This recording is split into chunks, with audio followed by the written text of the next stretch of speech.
Hello, this is Tamera Weeks with Tam's Daily Vlog. How are you, my very dear friends? I have been so absolutely livid today. I have settled down because my phone was almost out of power, because I just wanted to jump on the phone and I wanted to tell you about this terrible thing with Wells Fargo. They have restricted my account. They won't give me my money.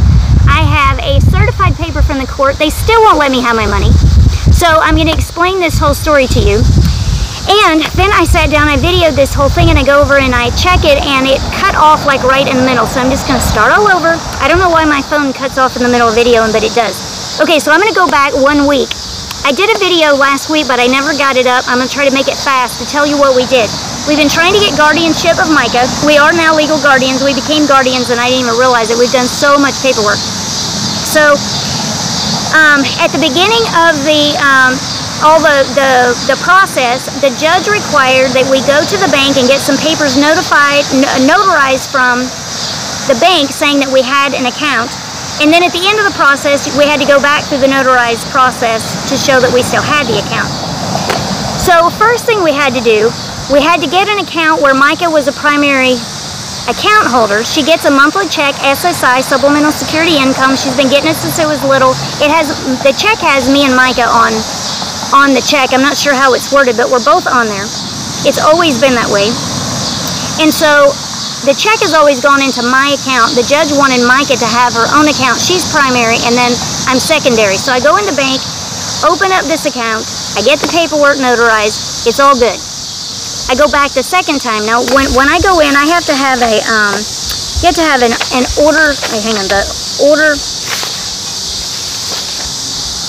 Letter of Guardianship means that we are guardians. So there's an order of guardianship that they do first, and then there's a letter of guardianship that means that you're already guardians.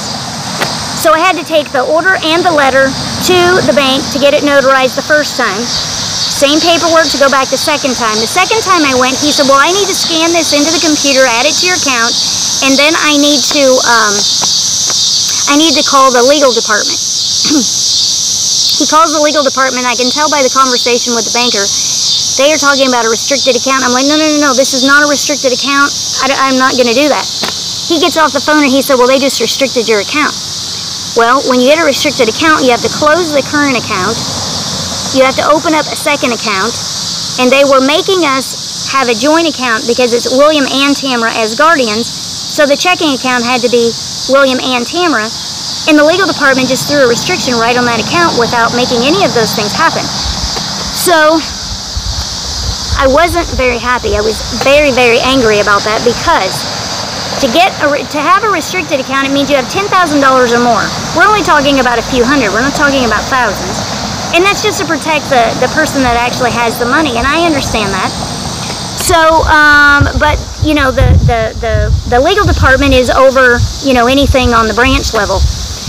And there's absolutely nothing that he can do.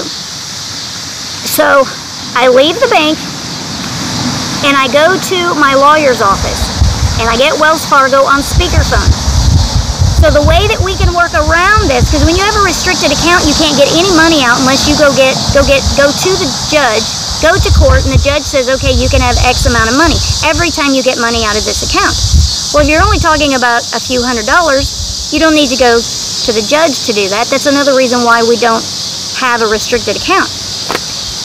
So the way we could work around it, they open up the restricted account, and if I showed up with a red letter seal, so it's just a notary from the courthouse. When it's from the courthouse, it's in red ink.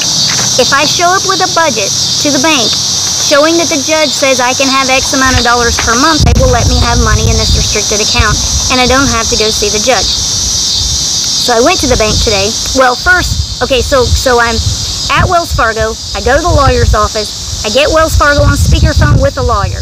I leave the lawyer's office and I decide that I'm going to go back to Wells Fargo and point out this one little line. They made the restricted account over this one line. It says, no ATM withdrawals and no cashback from a debit card transaction. That's the only restriction. That's not a restricted account. That's just one little restriction on the account itself. So I go back in to show the banker that what they've restricted is just this one thing. It's not the whole account. It's just this one little restriction on the bottom. He's like, you know, lawyer department, we have to do whatever they say. And I'm like, okay, that's fine. So I left Wells Fargo. I went to bank number 2. Now listen to the story with bank number 2. Bank number 2 said, oh, we can't do this because William and Tamera, there's nothing in your paperwork from the judge that says you can act independently within this account with this money. And I'm like, but I don't understand. You don't do that with any other joint accounts that we have. And he just repeated what he had to say. It didn't make any sense to me. And he had already called his legal office too. I'm like, okay, that doesn't make any sense. So I leave that bank. I go to bank number 3. In 30 minutes, I had an account. And it just has the 2 ATM restrictions. No problem. William dropped by the bank on his way home. They made a copy of his debit card.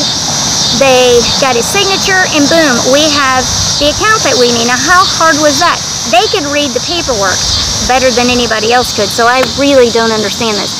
So I was really upset. It took me like over 6 hours that day. That was Tuesday a week ago. Today is September the 3rd, and it is Thursday. So I go back today to get money out of this account, and I get this red seal. So last week I was at Wells Fargo, went to the lawyer's office, got Wells Fargo on speakerphone. I go back to Wells Fargo, go to bank number 2, bank number 3. Somewhere in the middle of this, I went to the courthouse, and I got this red seal on the budget that the judge has approved. And every year we'll have to go to court. We have to fill out paperwork every year, and we have to put this budget in there, and they have to approve it every 12 months. So, hang on a second.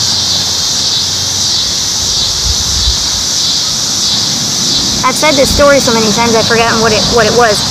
So last week I had to go pay $1 to get this done. So I go in today because they told me that I could use this seal, right? They said if you bring this in, you can get your money out with this restricted account, but I was already going to close it, but I needed to wait until after the 1st. That's when the check comes in, because it takes a little while to get that transferred over to a different account. So they wanted this. They wanted the letter of guardianship. And I said, you already have that in your system. That's why they restricted the account, was because of this paperwork right here. This is a public document. I said, but if you can't find it in there, I'll go to the car. I brought it with me. So I have to go to the car, go get it, bring it in. And you know what they said? They wanted the red seal on this before they would approve that I could get the money out, even though I had the red seal on the budget from the court. The courthouse told me, this is not a restricted account. You don't need one. It's not necessary. This is the document that they used to put my account on restriction. This is the judge's signature on the front. Let's see, where is it? On the front is their stamp. So I asked my lawyer about, getting stuff with the seal on it, and he said, well, a lot of times judges will sign their signature and there's not a notary on it because there's not really a reason to. He's got quite a bit of clout. And you've got your stamp up here in the top, and that is, it's a legal document. It's all coming right from the courthouse. So the very paper that Wells Fargo used to restrict my account illegally, they're requiring that paper now to be notarized with a red seal before they will let me have my money in this account. So after I left the bank, I got to thinking about it, and I thought, wait a minute, they're using the same paper. They're going against what they've already done. So I went back to the bank, and he's like, I'm really sorry, but the legal department, they make the decisions. That's why we have a legal department. The bank manager comes over to me, and she said, oh, I understand that you were having a problem. Were you able to resolve that? And I said, no. I said, Wells Fargo is wrong. This is not a restricted account. And they're requiring something to be notarized that is not a restricted account. Oh, but this is just a little bump, and Wells Fargo's been so good and helped you through a lot of things. And I said, yes, you have, and I agree with that, but Wells Fargo is wrong. Well, we have a legal department for that, and the legal department is wrong. This is not right what they've done. I was so angry. I'm still very angry. This doesn't make any sense. Does this make any sense to you? So what I'm going to do in the morning, the camera keeps shutting off, and it's so noisy out here with those cicadas. Is that what you call those noisy things we hear in the background? And I can't hear the camera turning off. Okay, so in the morning, I'm going to go to the lawyer's office and get the red seal paperwork, take it to Wells Fargo, and then I will be done with that part. And let me know in the comments what in the world you think about this. This is absolutely crazy. They have illegally taken my money and won't let me have it back. So, let me know what you think. Let me know what's going on. I look forward to hearing from you, and I will talk to you very, very soon. Bye-bye.